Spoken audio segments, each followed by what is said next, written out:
அஸ்ஸலாமு அலைக்கும். இந்த நியூ பேக்கிங் வீடியோ தான் இதில் நம்ம பார்க்க போகிறோம். இது எப்படி நான் பேக் பண்ணேன் அப்படின்னா, வெறும் ரூ. 20 தாங்க செலவு பண்ணேன். என்ன ரூ. 20 செலவு பண்ணேன் அப்படின்னு கேட்குறீங்களா? அது லாஸ்ட்டில் சொல்கிறேன். இப்போ வீட்டில் இருக்க ஃப்ரிட்ஜு, வாஷிங் மிஷின் அட்டையெல்லாம் சும்மா கிடக்கும் இல்லைங்களா? அதில் ஒரு பீஸ் மட்டும் எடுத்துகிட்டு நான் ரோல் பண்ண மாதிரி ரோல் பண்ணிக்கோங்க.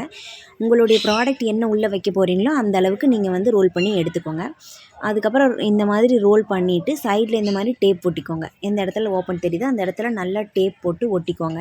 அவ்வளோதான். அடுத்து இந்த சைடு 2 பக்கம் ஓப்பனாக இருக்கா, அதுக்கு வீட்டில் ஒரு வேஸ்ட் பேப்பர் இருந்ததுன்னா அதை கிழித்து அதை ஃபஸ்ட்டு 2ஆக கிழிச்சிக்கோங்க. அதையும் மறுபடியும் 2ஆக ஃபோல்டு பண்ணி கிழிச்சிக்கோங்க.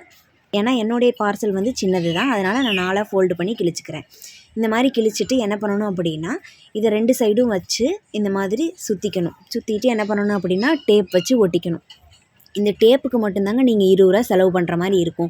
மற்றபடி எந்த செலவுமே இருக்காது. இது எல்லாமே நம்ம வீட்டில் இருக்க வேஸ்ட் பொருள் வச்சு செய்கிறது தான். பேக்கிங்கும் சூப்பராக இருக்கும். இந்த மாதிரி ஃபஸ்ட்டு அங்கங்கே ஒட்டிட்டு அதுக்கப்புறம் என்ன பண்ணணும் அப்படின்னா, பெருசாக ஒரு டேப் ஓப்பன் பண்ணி ஃபுல்லாக எல்லா இடத்தையும் கவர் பண்ணுற மாதிரி ஒட்டிக்கணும். இப்போ நான் ஒட்டுறேன் இல்லையா, இந்த மாதிரி நீங்கள் ஒட்டிக்கோங்க. அதுக்கப்புறம் இதே ப்ராசஸ் தான் அந்த சைடும். அதே மாதிரி அந்த சைடு ஒரு பேப்பர் வச்சு ஒட்டிக்கணும். அவ்வளோதான், நம்ம பேக்கிங் முடிஞ்சது. இந்த பேக்கிங் உங்களுக்கு பிடிச்சதுன்னா கமெண்ட் செக்ஷனில் ரெட் ஹார்ட் போடுங்க. டாட்டா.